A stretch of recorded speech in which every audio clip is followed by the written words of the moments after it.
অনেকদিন পরে হাজব্যান্ডকে আবার লাঞ্চ বক্স দিচ্ছি। এই লাঞ্চ বক্সটা নিয়ে অনেক কোয়ারিজ থাকে। এটা আমি মিরপুর 1-এর প্রিন্স বাজার থেকে নিয়েছি। প্রাইস ছিল অ্যারাউন্ড 450 টাকা, আমার এক্স্যাক্ট প্রাইসটা মনে নেই এখন। তো আজকে হচ্ছে ও ডিম ভাজি চেয়েছিল, ওকে ডিম ভাজি দিয়েছি। আর গরুর মাংস আমি ফ্রিজ থেকে নামিয়ে বক্সে ভরে দিয়ে দিয়েছি, আর গরম করিনি। ও অফিসে গিয়ে ওভেনে তরকারি ভাত এগুলো সব গরম করে নেয়। প্লাস্টিকের বক্স যেহেতু গরম খাবার দেওয়া ঠিক না, আমি সবসময় খাবার ঠান্ডা করে এরপরে ওকে এই বক্সটাতে দিই। আর কিছু সালাদ, কিছু ড্রাই ফ্রুটসও দিয়ে দিয়েছিলাম আজকে। এই তো লাঞ্চ বক্স রেডি, এরপরে অফিসে চলে যাচ্ছে। আমার হাজব্যান্ড মোটেও ক্যামেরা ফ্রেন্ডলি না, ক্যামেরা ওপেন করলেই না অনেক বেশি সিরিয়াস হয়ে যায়, ওর মুডটা একেবারে ভারী হয়ে যায়। আমি ট্রাই করছি, ওকে ট্রেনিং দিচ্ছি আর কি নর্মাল হওয়ার ক্যামেরার সামনে। ও রিয়েল লাইফে অনেক বেশি এক্সট্রোভার্ট, অনেক বেশি ফান করে, কথা বলে, কিন্তু ক্যামেরা অন করার সাথে সাথে একদম রোবটের মতো হয়েছে। আর যারা আমার ব্লগ দেখে তারা সবাই মনে করে আমার হাজব্যান্ড অনেক বেশি ইন্ট্রোভার্ট বা রাগী, আনরোম্যান্টিক, কারণ ওর উইয়ার্ড এক্সপ্রেশনসের কারণে। বাট ট্রাস্ট মি, ও রিয়েল লাইফে একদমই এরকম না। এনিওয়েজ, আজকে আমি ইনস্টাগ্রাম স্টাইলে আমার বেডটা গুছালাম। আমি খুবই এফোর্ট দিয়ে এডিটটা করেছি, কেমন হয়েছে জানিও। তারপরে টুকটাক আমার বেডরুমটা একটু গুছালাম।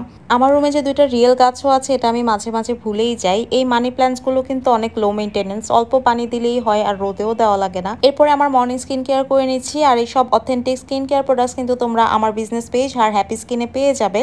এই যে বেডরুম থেকে বের হলাম, আর সারা দিনেও আমি বেডরুমে ঢুকতে পারবো না, একদম বিকাল হবে আমার বেডরুমে ঢুকতে। তো তার মানে আমার কাজ শুরু হয়ে গিয়েছে। ফার্স্টেই হচ্ছে গিয়ে আমি কিছু কোর্স করছিলাম অনলাইনে, ডিজিটাল মার্কেটিং এর উপরে, অ্যাফিলিয়েট মার্কেটিং এর উপরে। সো ওটা নিয়ে কিছুক্ষণ পড়াশোনা করি, কন্টেন্ট রাইটিং এর কাজ করি আমি টুকটাক, ফ্রিল্যান্সিং বলতে পারো। অ্যান্ড দেন বিজনেসের কিছু আপডেটসও দিতে হয়, আমার মডারেটরদের সাথে কন্ট্যাক্ট করতে হয়, প্রত্যেক দিনের কাজটা ওকে গুছিয়ে দিতে হয়।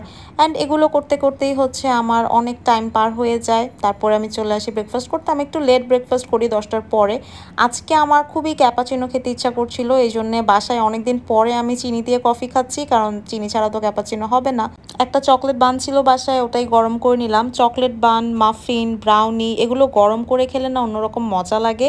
আগে আমি এগুলো নর্মাল বা ঠান্ডা খেতাম, বাট যখন থেকে এগুলো গরম করে খাওয়া শুরু করেছি, there is no going back. এরপরে আমি বারান্দা দিয়ে খুবই কিউট একটা সিন দেখলাম। বৃষ্টি দেখতে এসেছিলাম বেসিক্যালি, বাট এই জিনিসটাও দেখে ফেলেছি, আমার কাছে অনেক ভালো লেগেছে এটা দেখে। এরপরে আমি পেজের জন্য কিছু কন্টেন্ট বানালাম। আমার পেজের মার্কেটিংয়ের পুরো রেসপন্সিবিলিটিটাই আমার উপরে। প্রমোশনও আমি করি, কন্টেন্টও আমি বানাই। এখন পর্যন্ত পেজে কোনো অ্যাডও রান করিনি, আলহামদুলিল্লাহ তাতেই অনেক ভালো রেসপন্স পেয়েছি তোমাদের সবার। আমাকে অলওয়েজ এরকম ট্রাস্ট করার জন্যে। অ্যান্ড আমার বিজনেস পেজ সবাই তোমরা তোমার ফ্রেন্ডস অ্যান্ড ফ্যামিলিকে রিকমেন্ড করো, যারাই অর্ডার করো। আর এত বেশি রিপিট কাস্টমার আমার, আলহামদুলিল্লাহ। রিপিট কাস্টমার্স হচ্ছে গিয়ে একটা ব্লেসিং যে কোনো বিজনেসের জন্যেই। রিপিট কাস্টমার থাকা মানেই হচ্ছে আমি অ্যাকচুয়ালি বিজনেসে কিছু অ্যাচিভ করতে পেরেছি। যেহেতু আমার স্কিন কেয়ার প্রোডাক্টসের বিজনেস, সবারই একটা ট্রাস্টের জায়গা থাকে, ট্রাস্ট ইস্যুস থাকে। রিপিট কাস্টমার্স থাকা মানেই কিন্তু আমি যে প্রোডাক্টটা সেল করছি সেগুলো অথেন্টিক, অ্যান্ড সবাই ভালো রেজাল্ট পায় দেখি আমার থেকে বারবার অর্ডার করে। আমি অনেক বেশি গ্রেটফুল এটার জন্য তোমাদের সবার কাছে, থ্যাংক ইউ সো মাচ। এই তো এরপরে আজকে আমি লাঞ্চে রূপচাঁদা ভুনা করলাম। আমার হাজব্যান্ড অনলাইন থেকে এই রূপচাঁদা মাছগুলো অর্ডার করেছিল, আর আমরা হচ্ছে কক্সবাজার গিয়ে রূপচাঁদা মাছের ভুনা খেয়েছিলাম, যেটা এত মজা ছিল আলগনিতে। তো আমি তখনই ডিসাইড করেছিলাম যে বাসায় গিয়ে এরকম একটা রেসিপি ট্রাই করব। এই তো রান্না বসিয়ে দিয়ে আমি একটু চুলার আশপাশটা আর কিচেনটা ক্লিন করে ফেলি। আজকে আর তেমন কিছু রান্না করিনি, ডাল রান্না করেছিলাম। আর ফ্রিজে হচ্ছে গরুর ঝুরা মাংস ছিল, আম্মু কুরবানির সময় ঝুরা মাংস করে সবসময় ফ্রিজে রেখে দেয়, ওটা দিয়ে আমি এখন মাংস ভর্তা করব। মাংস ভর্তা কে কে ট্রাই করেছে এখন পর্যন্ত কমেন্ট করে জানাও, আমার কাছে কিন্তু খুবই মজা লাগে এটা।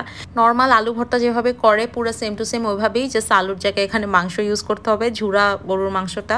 আর তারপরে আমরা বিকালবেলা খালামণি বাসায় চলে গেলাম, আমি আর আম্মু, কারণ এখানে অর্ণব হচ্ছে অনেক সিক, ওর 103-4-এর মতো জ্বর এসেছিল, এই জন্য আমরা ওকে দেখতে গেলাম। ওর জন্য ওর ফেভারিট চিপসটা নিয়ে গিয়েছিলাম, তারপর ও ধরেও দেখে নাই বেচারা, জ্বরের মধ্যে ওর মুখের রুচি পুরাই চলে গিয়েছে, কিচ্ছু খায়নি আজকে সারাদিন। তো ভাবলাম ওর জন্য চিপস নিয়ে যাই, জ্বরের মধ্যে ভালো লাগবে, বাট ওটাও খায়নি।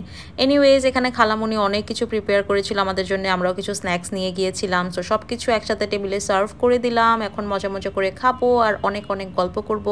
আমি, আম্মু আর খালামণি একসাথে হলে অনেক গল্প করি। আর আমার সাথে আমার খালামণির কিন্তু অনেক ভাব, মানে আমাদের দুজনের ভাইবটা অনেক মিলে, মেন্টালিটি অনেক ম্যাচ করে। এই জন্য দেখা যায় প্রায় প্রত্যেক দিনই ভিডিও কলে আমার খালামণির সাথে আমি অনেক গল্প করি।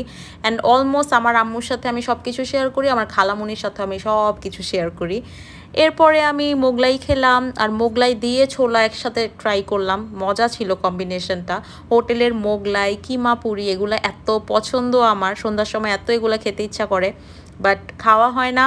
বিকজ অফ অবভিয়াস রিজনস একটু মেনটেন করার ট্রাই করি। এই তো that was it for today's blog. Good bye, take care.